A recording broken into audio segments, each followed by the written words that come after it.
Ya. Yang pertama itu kira-kira TMT P3K paruh waktu ini kapan? TMT. Ada yang nanya TMT ya, sudah keburu berarti. Jadi teman-teman P3K paruh waktu, TMT-nya nanti akan diberikan tanggal 1 Januari 2026. Loh, kenapa kok nggak 2025? Karena itu sudah keputusan dari tim TAPD. Tim TAPD ada dari BPKAD, dari Bapeda, Biro AP, Biro Organisasi, dan seterusnya. Itu keputusan dari mereka karena itu terkait anggaran dan postur anggaran di Pemprov Jawa Timur mereka yang lebih tahu daripada BKD. Oke, baik. Yang kedua ini, dengan kualifikasi pendidikan yang sama, tapi kenapa gajinya berbeda-beda pada tiap-tiap OPD gitu? Nah, gitu. Ini pasti orang yang menanyakan ini pasti sudah melihat uji publik dan data permintaan keuangan. Jadi gini, sesuai dengan Kemenpan 16 tahun 2025, di situ disebutkan pendapatan non ASN diberikan minimal sama dengan yang diberikan pada tahun anggaran sebelumnya. Tahun anggaran sebelumnya dalam hal ini 2025. Jadi silakan panjenengan melihat teman-temannya panjenengan sesama non ASN yang beda OPD. Kualifikasi pendidikannya sama, statusnya non ASN, pendapatannya pasti berbeda. Itu terjadi tidak hanya di Jawa Timur, tapi di seluruh Indonesia. Semuanya sama seperti itu. Jadi besar upah yang didapat nanti tentunya disesuaikan dengan kemampuan masing-masing OPD. Baik, Gitu. terima kasih. Terima kasih Mas Faris atas jawaban dari pertanyaan-pertanyaan kami tadi. Untuk Mas Rafif, Gatekeeper, apakah ada pertanyaan dari teman-teman di live YouTube? Ada. Oke, boleh diutarakan pertanyaannya? Ada Mbak Sarah. Apakah untuk pertanyaan dari Bu Nini Suniarti, Bu Nini, halo Bu Nini. untuk warna hijab apa ya Mas? Apakah disamakan semua atau hijabnya boleh warna-warni atau polos? Bagaimana? Hijabnya dipilih berwarna hitam atau gelap. Karena kalau warnanya merah nanti nyampur sama backgroundnya. Monggo diseragamkan warna hitam.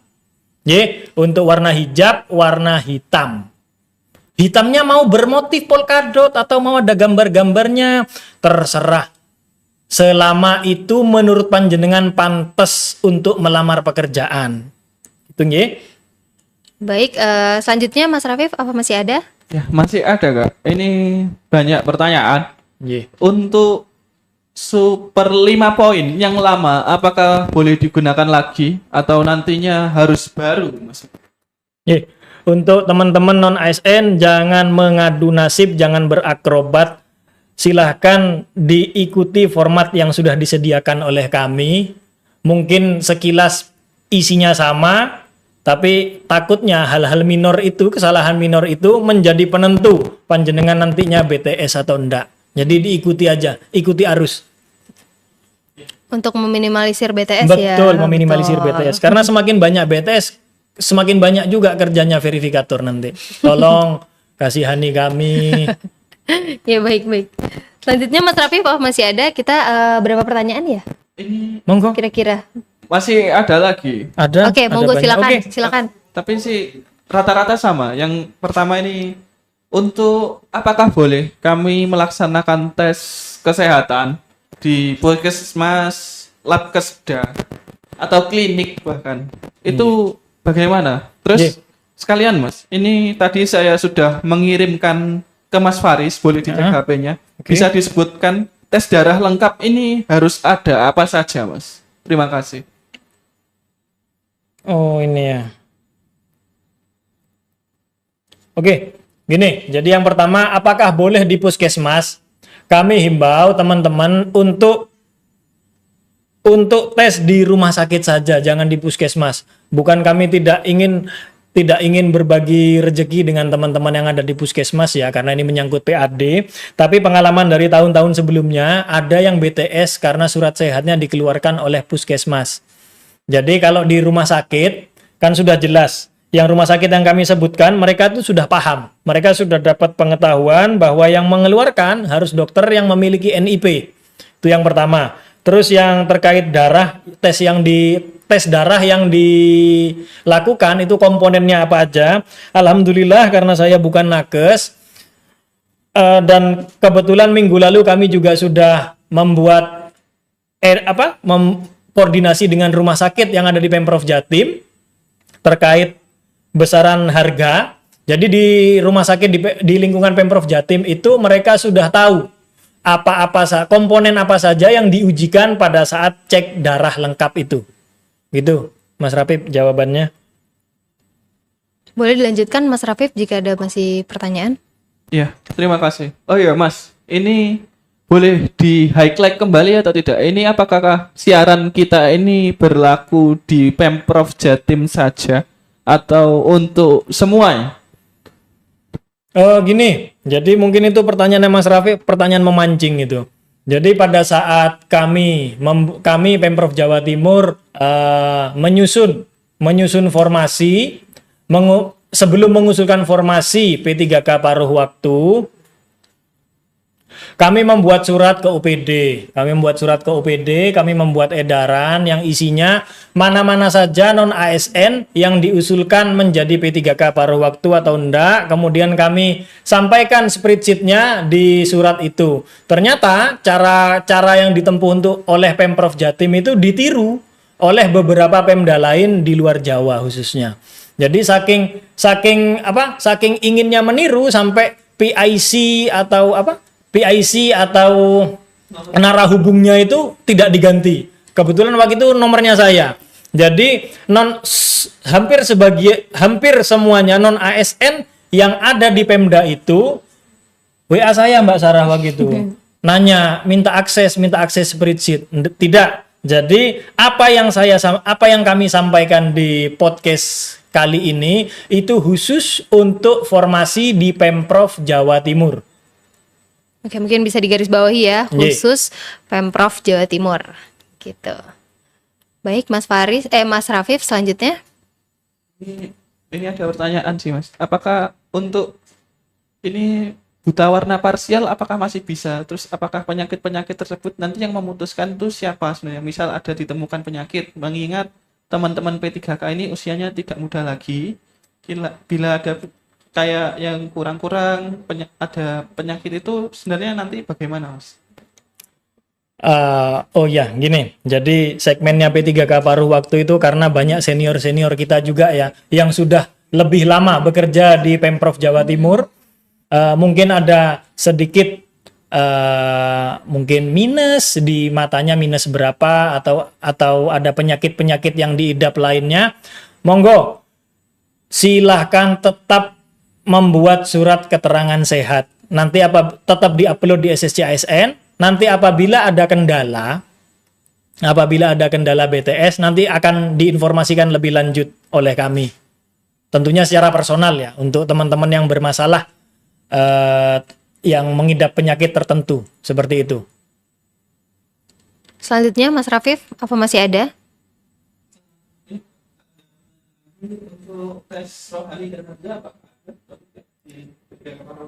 Tes rohani dan nabza. Sampai podcast ini dimulai tadi jam 9, sepertinya belum ada. Yang di-upload itu hanya ini. Pas foto, ijazah, transkrip, surat pernyataan 5 poin, SKCK Suket Sehat. Sampai tadi jam 9. Semoga tidak ada penambahan dokumen. Baik, selanjutnya Mas Rafif. Masih antusias ya teman-teman untuk menyimak. Iya. Nggih. Dimohon untuk teman-teman non-ASN sambil Mas Rafif mencari pertanyaan, kami himbau sekali lagi untuk teman-teman ibu bapak non-ASN, setelah tayangan ini berakhir, silahkan segera tinggalkan pekerjaan yang ada di kantor saat ini untuk mengantri surat keterangan sehat di rumah sakit dan mengurus SKCK karena prosesnya cukup lama dan waktu kita hanya 7 hari lagi sampai tanggal 22 September. Untuk meminimalisir antrian panjang gitu ya Mas Faris, betul sekali. Ya, mungkin ini Mas Faris boleh kami sampaikan ya pertanyaan ini. Ini paling banyak ini sebenarnya SKCK. Iya. SKCK ini ketika dikeluarkan bukan Polres domisili apakah boleh ya? Karena dia itu jauh. Kemudian Polsek bisa apa enggak ya? Tadi mungkin sudah dijelaskan kok bisa. Iya. Mungkin bagaimana Mas Faris lebih lanjutnya? Ye. Kalau Polsek, arahan dari BKN silahkan. Karena jumlah belangko yang ada di Polres di satu kabupaten atau satu kota itu terbatas jumlahnya per harinya. Karena di Pemkot dan Pemkab juga mengusulkan formasi P3K paruh waktu. Gitu. Jadi BKN mempermudah teman-teman non ASN untuk membuat SKCK baik itu di Polsek, Polres dan Polda. Tuh. Kemudian apakah boleh membuat SKCK di Polres yang bukan domisilinya? Begini, selama Polres itu menyanggupi dan mau membuatkan SKCK kepada yang bersangkutan, silahkan, tidak apa-apa. Tidak apa-apa, tidak ada masalah. Baik, apa masih ada Mas Rafif? Ini kan tadi mungkin masih baru masuk ya ini orang-orang.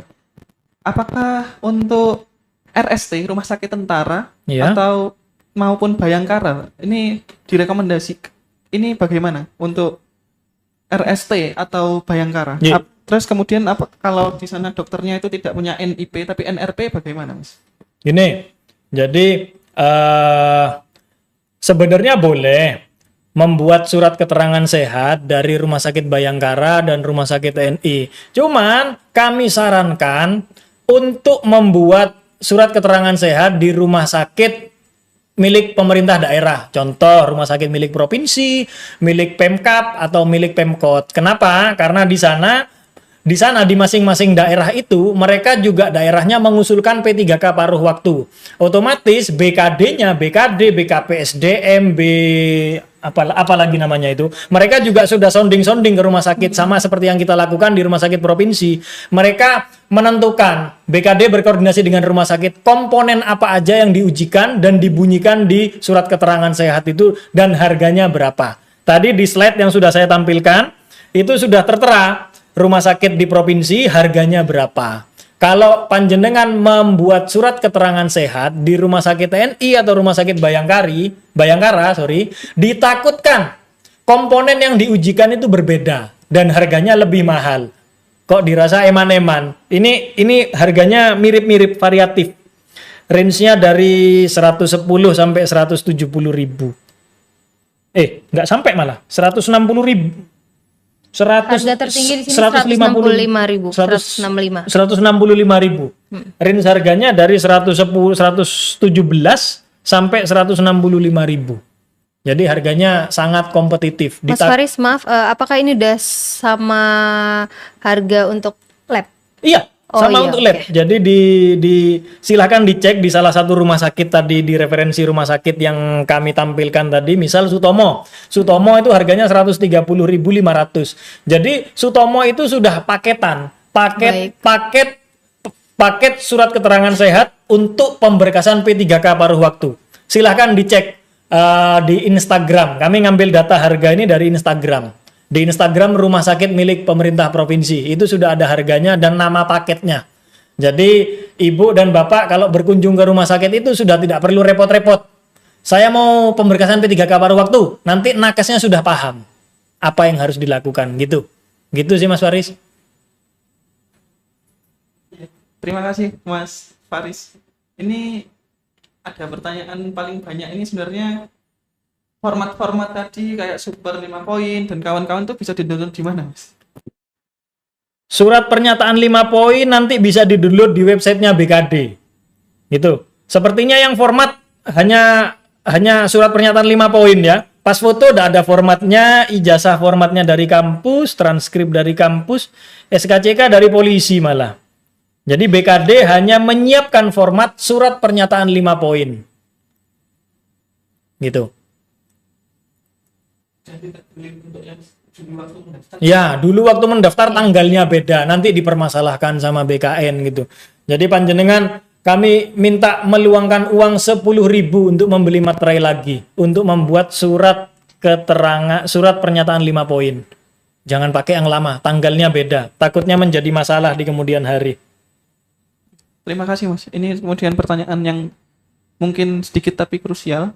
kalau sebenarnya ijazah yang digunakan ini ijazah sesuai jabatan yang diusulkan, atau misal saya sudah S2, itu boleh nggak Mas? Maksudnya ijazah mana yang harus saya upload? Tadi juga sudah kami sampaikan, panjenengan tanya ke pengelola kepegawaiannya, atau paling gampang panjenengan buka link uji publik yang sudah BKD buat. Di uji publik itu cari namanya panjenengan, itu diusulkannya formasi apa. Kalau misal S1 berarti jabatannya penata layanan operasional. Jadi panjenengan kalau diusulkan S1, panjenengan hanya ngupload S1 saja, tidak perlu S1 dan S2, S1 saja. Itu nggih.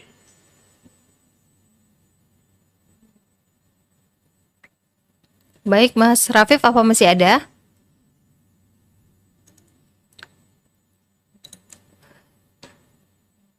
Ini mungkin masih di cross check dulu ya, Mas Faris, pertanyaannya, karena banyak banget pertanyaan dari teman-teman yang alhamdulillah sangat antusias di live YouTube kita kali ini.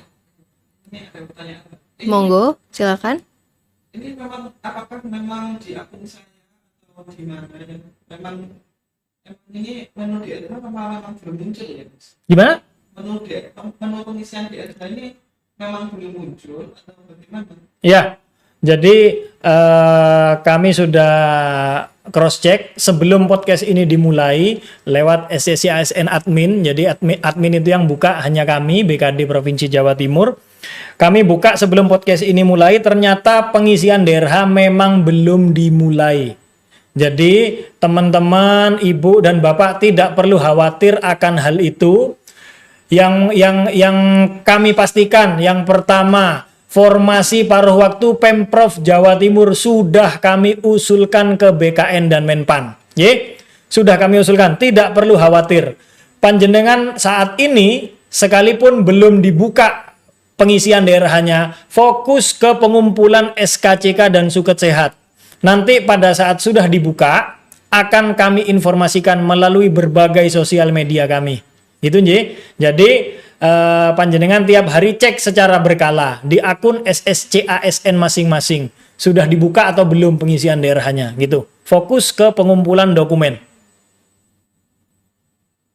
Baik, jadi untuk fokus ke pengumpulan dokumen dulu, Mas Rafif, gitu. Ya, jadi enak nanti pada saat sudah dibuka, panjenengan tinggal upload aja. Iya.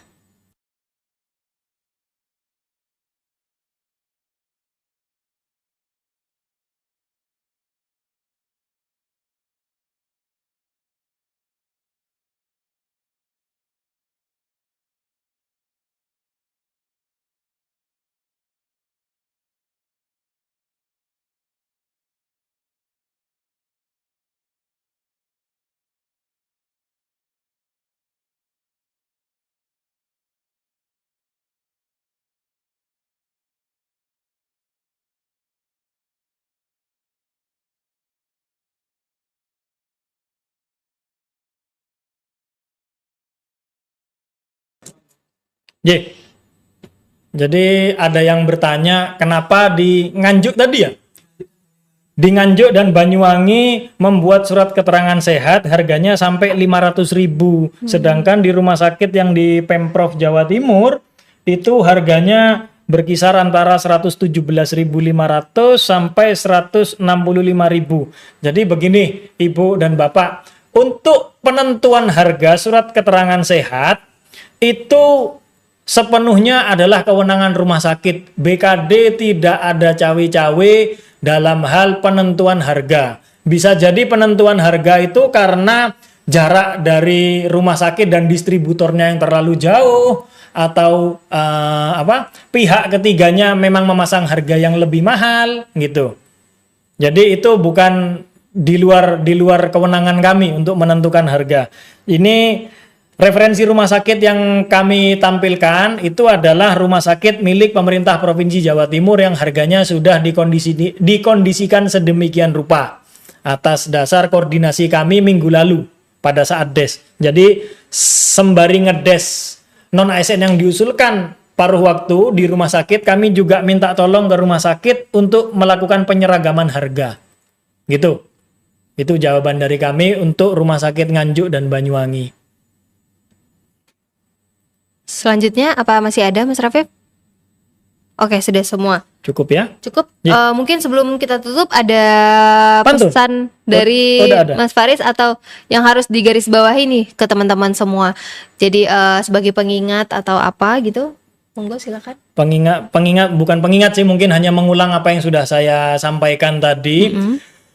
Tidak perlu khawatir pengisian daerahnya belum dibuka sampai saat ini. Selama panjenengan ibu dan bapak namanya ada di uji publik dan termasuk di 21.591 orang yang diusulkan P3K paruh waktu, langsung menuju Polsek, Poldres atau Polda terdekat untuk membuat SKCK dan membuat surat keterangan sehat di rumah sakit atau fasilitas kesehatan milik pemerintah dengan dokter yang memiliki NIP. Itu aja. Waktu tinggal 7 hari, kita diburu waktu, monggo dimaksimalkan.